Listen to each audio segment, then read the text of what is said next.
Hi everyone, hope you are doing well from wherever you're watching this channel, depending on your time zone. Now, the Wetangula Vetting Committee on the CS nominees has finally finished their job. They have now retreated to go and write their report, and of course that report will be submitted to the National Assembly, so that now the National Assembly will also have their say. It is either, if they agree with the report, then they approve it the way it is. If they don't agree, then they will have to vote on it with their own reason. But as we are speaking now, in as much as this is going on, out of the 22 cabinet secretaries who have been vetted, seemingly it's like 5 have been rejected finally. That means the rest will be, everyone is agreeing with the other nominees, but these 5 have issues why they have been rejected. Number 1 on the list is CS nominee Aisha Jumwa, of course public service.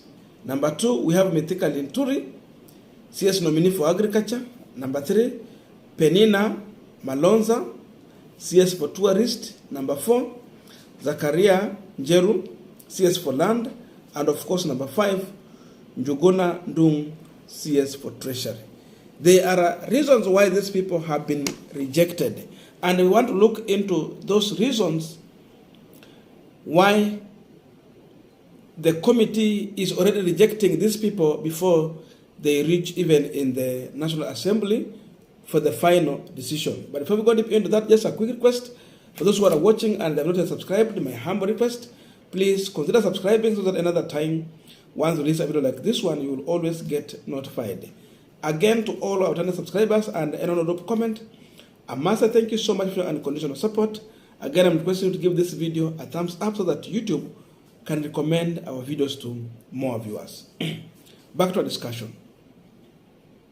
Now, this committee has several reasons, because I know even most of you are listening to those interviews. You can tell even there are more than 5, but largely many people are agreeing on these 5. But I know there are more than 5 people. For example, if you check on CS nominee Mithika Linturi for agriculture, this man has about 35 active civil cases in different courts in this country. A man with 35 active civil cases. Was there no any other people in a Meru for Ruto to appoint, so that he had just to go with Mithika Linturi? Or he's just making a political appointment? That is the question. So when you approve someone like this one,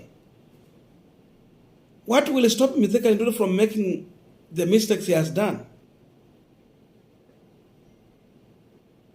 These are active cases.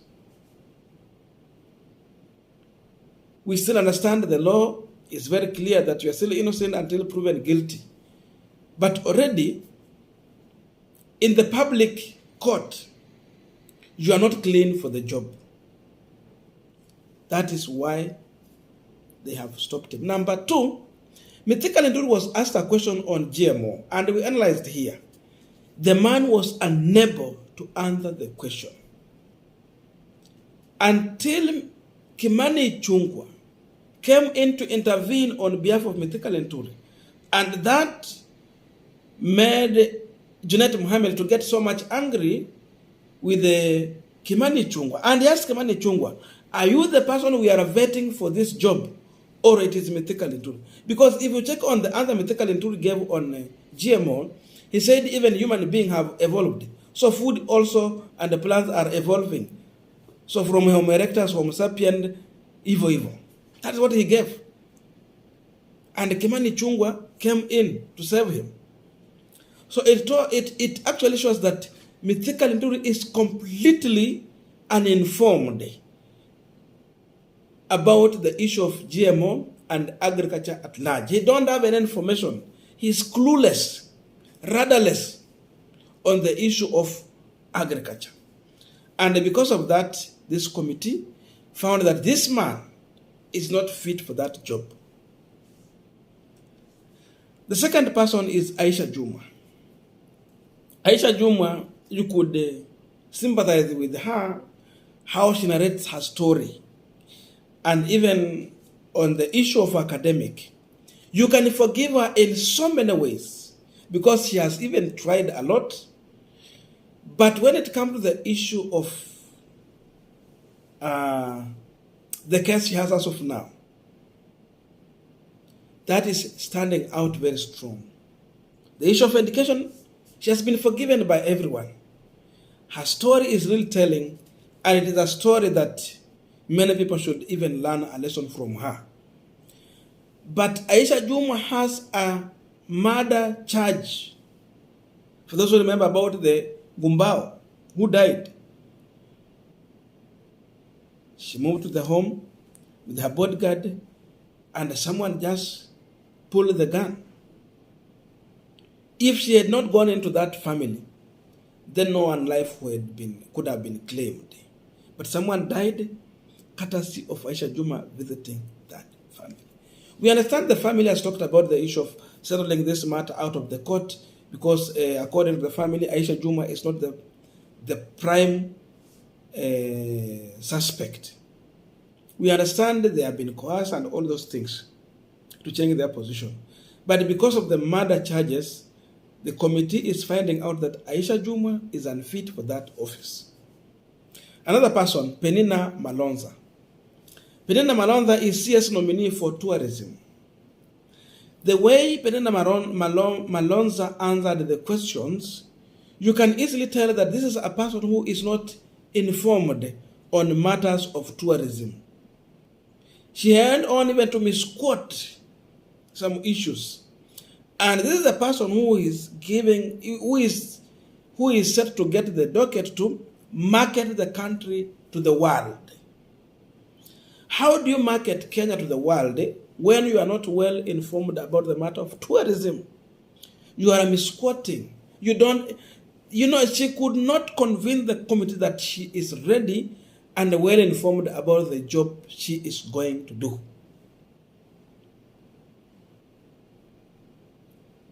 So because of that, this committee is making a decision that Penina Malonza is not worth for that job. She might not market Kenya to the world.